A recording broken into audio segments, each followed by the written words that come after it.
I think the highlight of my day was also my train journey.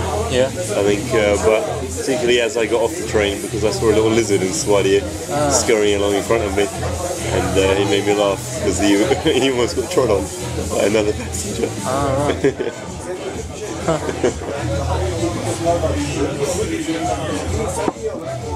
And I think maybe not the low point of my day, but certainly one that gave me food for thought was when I was in the minibus on the way home, and no one would sit next to me. You had? No one would sit next to me. Oh. On the minibus. Well, they looked and then they refused. So, despite the bus driver like saying you should sit down to the group,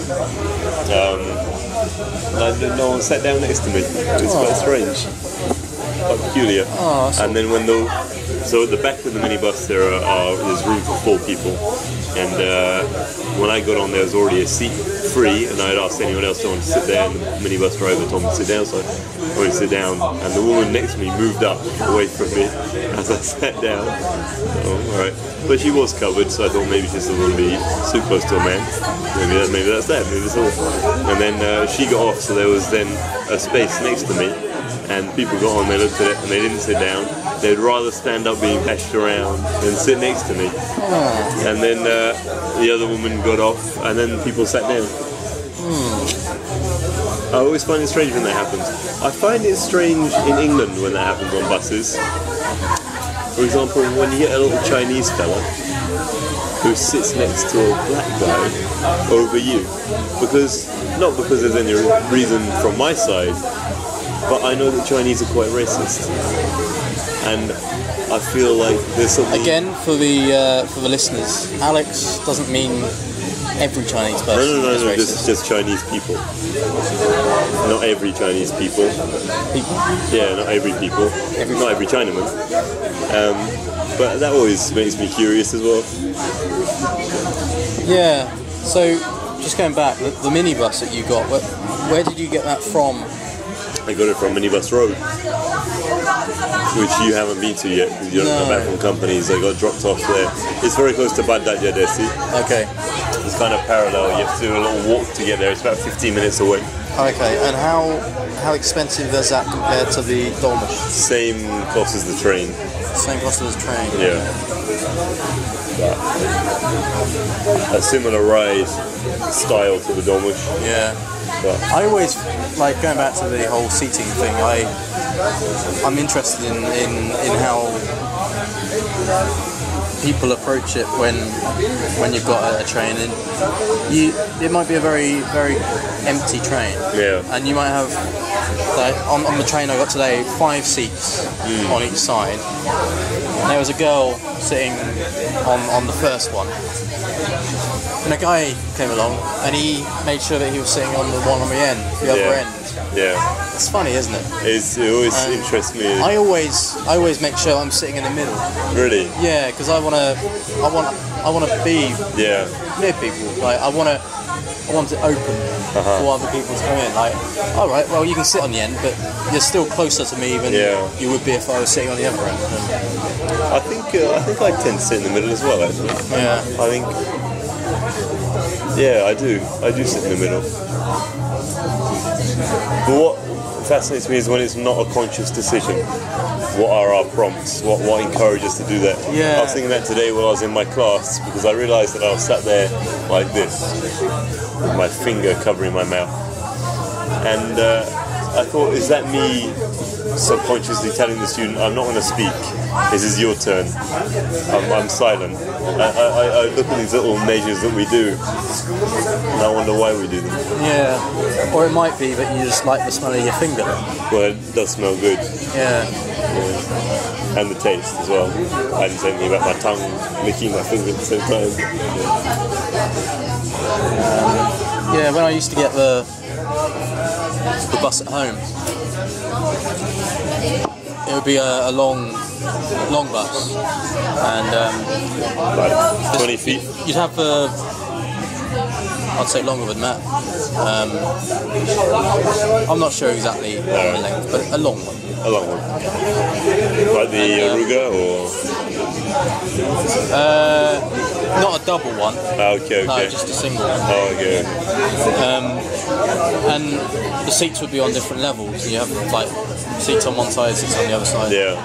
And at the front they'd be low, and then they'd sort of get a bit higher, and then at the back they'd be higher. And sort of subconsciously, I would always sort of sit on slightly higher ones compared to the low ones. And I kind of questioned myself at one point. I was thinking, why do I choose to sit there? It's fine. And it's like right in the middle of a bus. Yeah. And I'd always avoid the seat behind that one because you'd have a wheel arch, and then your knees would be sort of up by your head. And sometimes I would find that I'm sitting on the same side as well. Right? I would sit on the left-hand side every time. And it's interesting. It's what motivates us to do this. Yeah. Towards my older stages, I tend to sit in the front of the bus, looking back at the people. I did it because I realised it made people feel uncomfortable to be looked at. So I thought, I'm going to test. When did you do this? From the age of about 21 onwards, I would get the bus to work. 22 onwards, I would get the bus to work. And there was one seat that faced towards the bus. And I would just sit there. Yeah. I knew that it made the rest of the bus. I like doing that as well. I like watching people. Yeah. I wonder what, like, it sounds ridiculous, but I wonder how people would react if you got on the bus and you chose to sit on the floor. I think you're mental. Yeah. Did I tell you about the guy who got on the bus in Oxford? Maybe I told you next time, who was dressed as a sea captain. Oh yeah.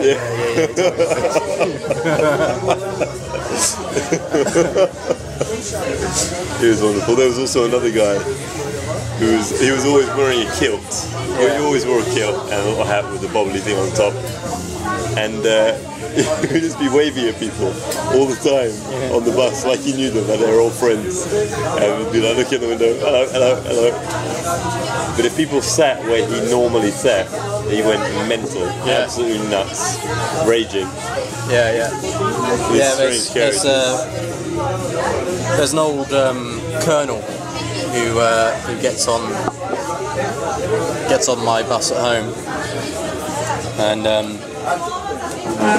he sort of wears his beret. Yeah. And bus driver, one of the bus drivers, always sort of greets him as, "Alright, Colonel." And he walks and he has a stick and everything. And he has his favourite seat. And if anyone's sort of in that seat, he'll sort of wave his stick. Out of there, this is mine. Yeah. And he has a little basket as well. Oh, really? Yeah, one of those little trolleys. Shopping basket, collect his things. Interesting. Have we made a new feature out of bus talk? I don't think we should talk about buses too much. No, I think it's an interesting topic. They are interesting. Sort of, maybe we could call it public transport patter. Yeah. Or maybe we can narrow it down. Bus behaviour. Train twonking. Maybe. Train talk.